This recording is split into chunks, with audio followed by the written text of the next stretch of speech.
preach the word, says St Paul to his spiritual son Timothy.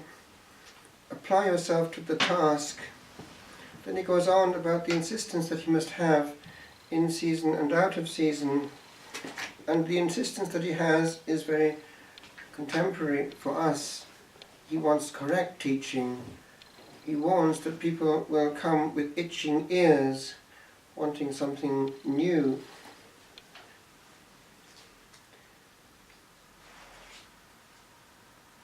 On he goes to indicate that he has done what he could, because he's writing this, it seems, from captivity, and his end is near.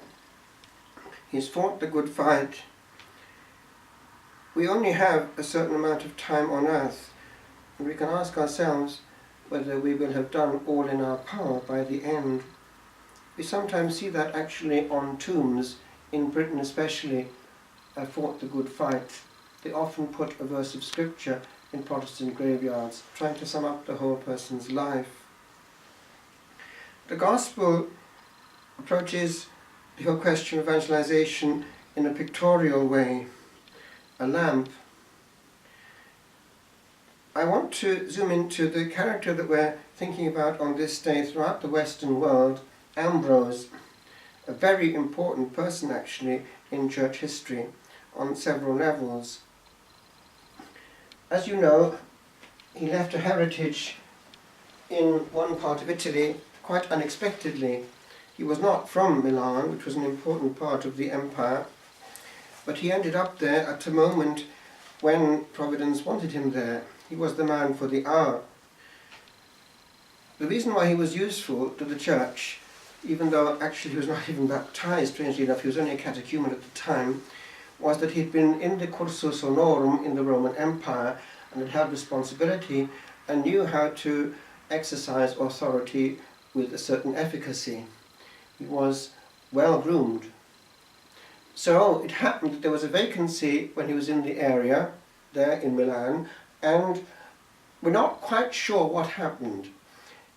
It's thought that it was probably a child, but it could have been an angel. It seems it was a child who, in the turmoil of this unexpected empty see after the death of the bishop, just out of the blue cried out, "Ambrose Bishop!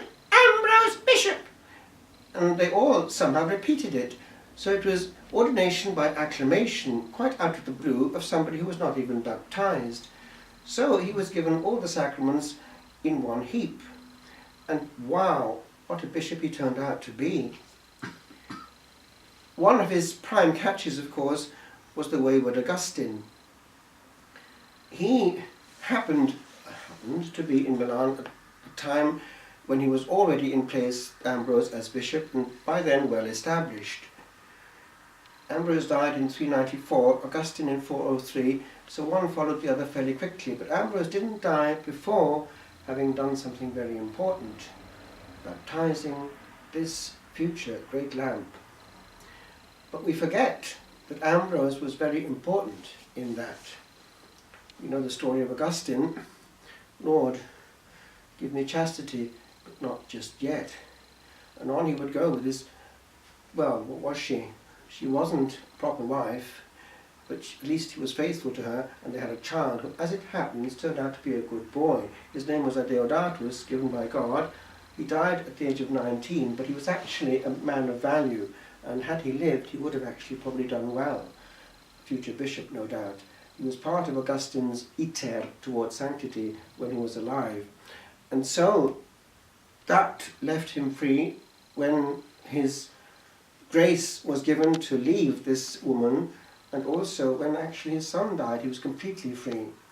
And he, in a similar situation, was caught up in a kind of unexpected surprise of God. When he was in this town of Hippo on some other business, and the bishop died, and they wanted him to be successor. And so it was. I get back to Ambrose and the contact that Augustine had with that church. As you know, Augustine is an interesting case because he's the first in Christian history to write in the genre of confessions, kind of autobiography. And it's very interesting stuff because it's also very psychological. He goes into himself and analyzes his motives and movements, but also therefore historically accurate. We have the facts.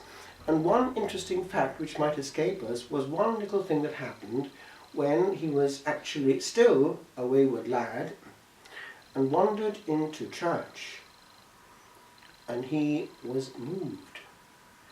Now notice the movement here was humano-divine.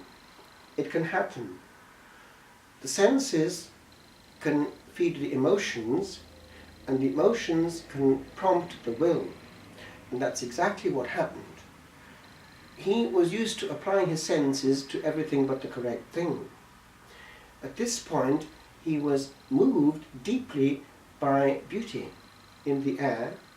It was liturgical chant, psalmody well executed, and he was rocked to sleep in the bosom of the Trinity and understood the language of beauty and where it came from. It was putting him in touch with something greater than himself and something pacifying, and he wanted more. Music is the language of beauty, and God is beauty. Anyway, he eventually realized that the bishop behind all this was a man of value.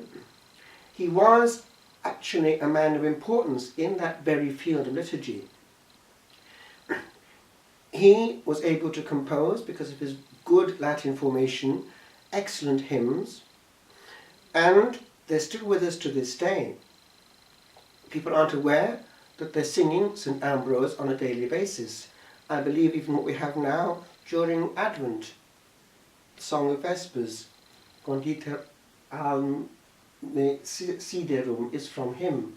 Certainly the average hymns that we sing on a weekly basis come from his pen, and the proof is that when later on St Benedict is giving the code of liturgy for the West, still with us, he doesn't say the hymn, he says the Ambrosian. So it's automatic that a hymn equals an Ambrosian, composed by St Ambrose. He'd already entered liturgy by the time of St Augustine. So, it's still with us. And also, very much with us, is the whole body, the corpus of catechetical work which he left. He wrote on the mysteries. And we have all this body of doctrine coming through. Notice the Greek element there, periton mysterion, on the mysteries. There is, at that stage, still a very, very strong bonding between East and West. And the way in which this comes through at a very early stage in Christianity in very good Latin is not without importance. These early Western saints are giving us a vocabulary which is still with us to this day. The East has its own, but we have these great Western doctors of the Church. Now Augustine went further. He gave the West a whole mode of thinking, extremely logical, extremely well put. Anywhere one can pick up the style of St Augustine, open a single page of Augustine, a single paragraph, and one detects straight away, this is the man. It works even in translation. Extremely vivid, vibrant, questions, very pointed sayings, which work actually even better in Latin because of their shortness, often slightly rhyming, very balanced, a master of rhetoric. So this was the best of Latin culture coming through. And the whole library was written by one man, Augustine. All that could not have happened, but it happened because of an encounter essentially between two great brains, all surprises of providence. You would have never thought they would end up in that situation. Augustine was happy with his mistress, and Ambrose was happy with his political career. Where do I land? I go back to one little element. It's the fact that one thing that got Augustine moving was one thing in which Ambrose was an expert and specialist. It's creating something beautiful for God. The best advert that we have is good liturgy. Actually, strangely enough, the Protestants know it as well. If you go to some vibrant Protestant churches, they'll have good music, and they know it works. It heals the emotions and draws in. Go to a bad liturgy, and it weakens faith. It's off-putting. One day in France, we were actually quite moved by a testimony. It was a young man who committed suicide, and he'd left a note behind him. And this note was read at Lourdes in the big annual meeting of all the bishops of France. They meet there. And this bit was what caused a stir amongst all the bishops. He said this: "À vous les chrétiens, to you Christians, je dis, j'ai été enchanté par la beauté de vos évangiles. I was enchanted by the beauty of your Gospels, mais effrayé par l'horreur de vos assemblées, but horrified by the ugliness of your assemblies."